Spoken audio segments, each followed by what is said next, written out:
Hai hai hai. Assalamualaikum warahmatullahi wabarakatuh. Alhamdulillahirrabbilalamin. Allahumma sholli ala Muhammad wa ala ali Muhammad.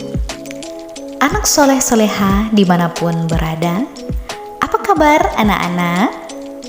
Semoga kita semua tetap dalam keadaan sehat walafiat, dan juga semoga kita selalu diberkahi dan dilindungi Allah Subhanahu wa Ta'ala. Amin. Berjumpa lagi bersama dengan Ibu Sari di sini, tentunya dalam mata pelajaran Pendidikan Agama Islam dan Budi Pekerti kelas 11. Baik, Anda sekalian, pada pertemuan kali ini kita akan membahas tentang kajian Quran Surah An-Nisa ayat 59 dan hadis tentang memaknai ketaatan secara benar. Eits, tunggu dulu, jangan dulu buru-buru ya. Sebelum kita masuk pada pokok pembahasan kali ini, terlebih dahulu kita harus tahu apa tujuan kita mempelajari Al-Quran Surah An-Nisa ayat 59 tentang memaknai ketaatan secara benar.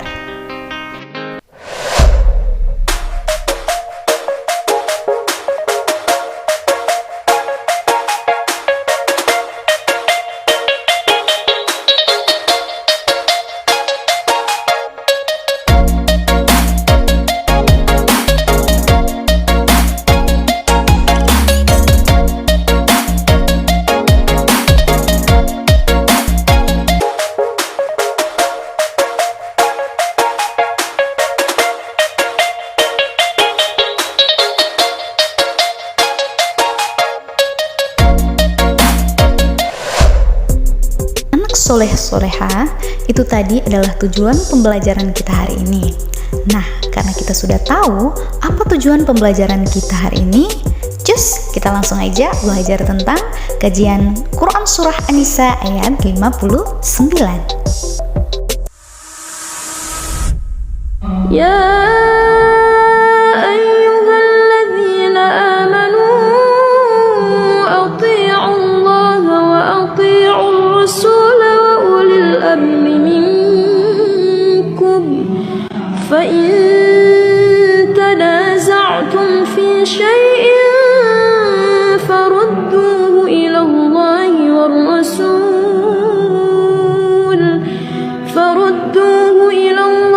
والرسول إن كنتم تؤمنون بالله واليوم الآخر ذلك خير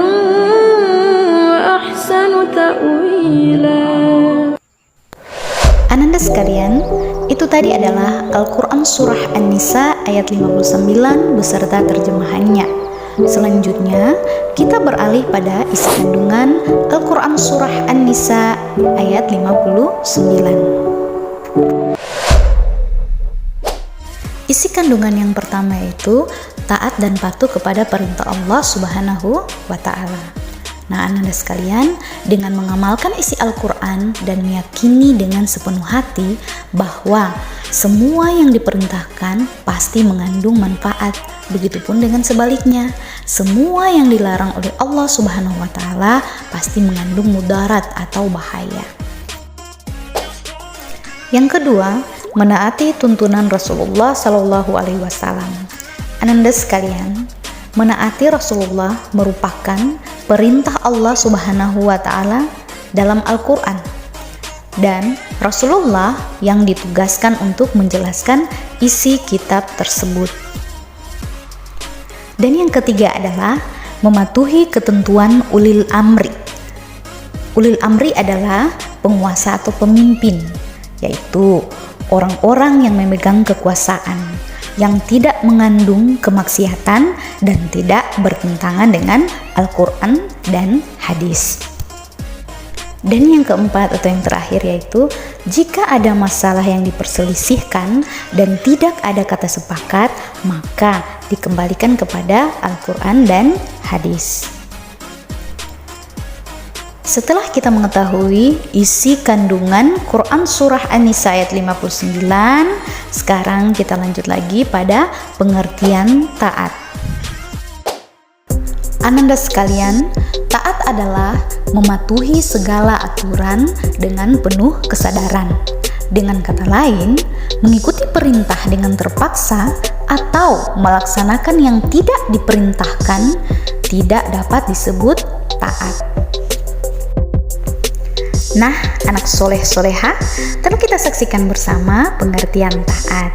Selanjutnya, kita akan membahas hadis tentang taat.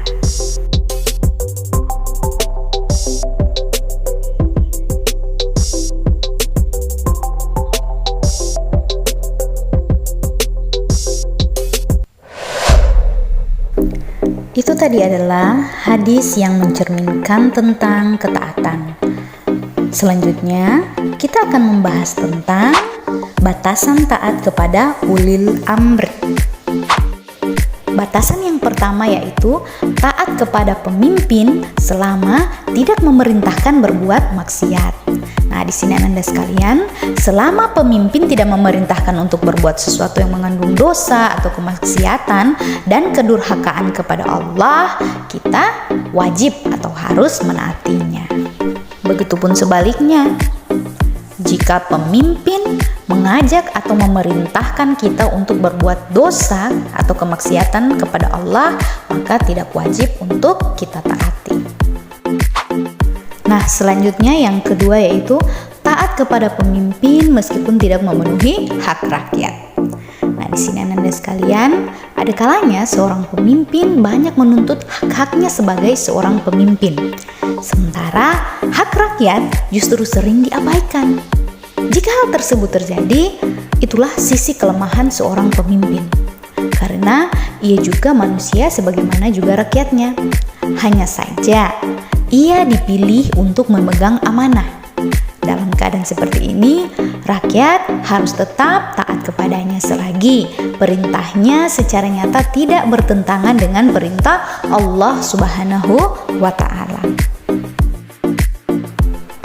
Ananda sekalian, setelah kita mengetahui batasan-batasan untuk taat kepada ulil amri, maka kita lanjut pada poin terakhir, yaitu contoh sikap yang mencerminkan Al-Quran Surah An-Nisa ayat 59 tentang ketaatan. Contoh sikap yaitu meyakini bahwa setiap perintahnya pasti mengandung manfaat serta larangannya mengandung mudarat atau bahaya. Contohnya seperti larangan jangan meminum minuman keras atau minuman alkohol karena akan berdampak tidak baik terhadap kesehatan tubuh kita. Nah, itu merupakan suatu larangan. Sementara perintah, contohnya sebagai perempuan, kita diperintahkan oleh Allah untuk mengenakan jilbab. Allah memerintahkan kita untuk berjilbab sebagai pelindung diri dan kehormatan kita sebagai seorang wanita. Karena berjilbab itu cantik di mata Allah dan terlindung dari pandangan jahat manusia. Itu merupakan suatu perintah. Nah, Ananda sekalian, itu tadi adalah contoh sikap yang mencerminkan Al-Quran Surah An-Nisa ayat 59 tentang ketaatan.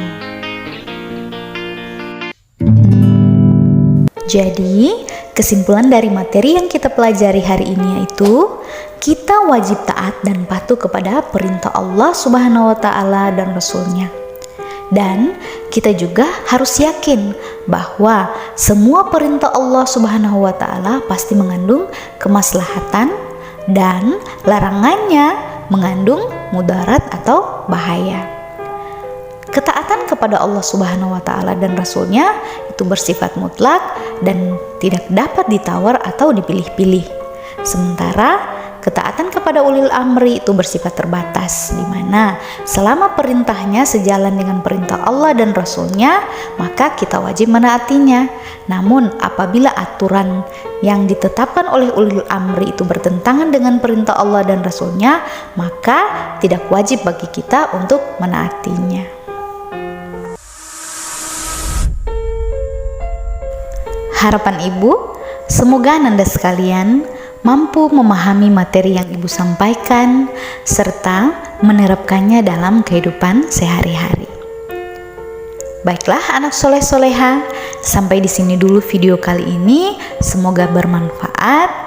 Dan jika kalian suka video ini, jangan lupa like, komen, dan subscribe, dan share ke teman-teman kalian agar kita bisa belajar bersama-sama. Sampai jumpa di video selanjutnya. Bye!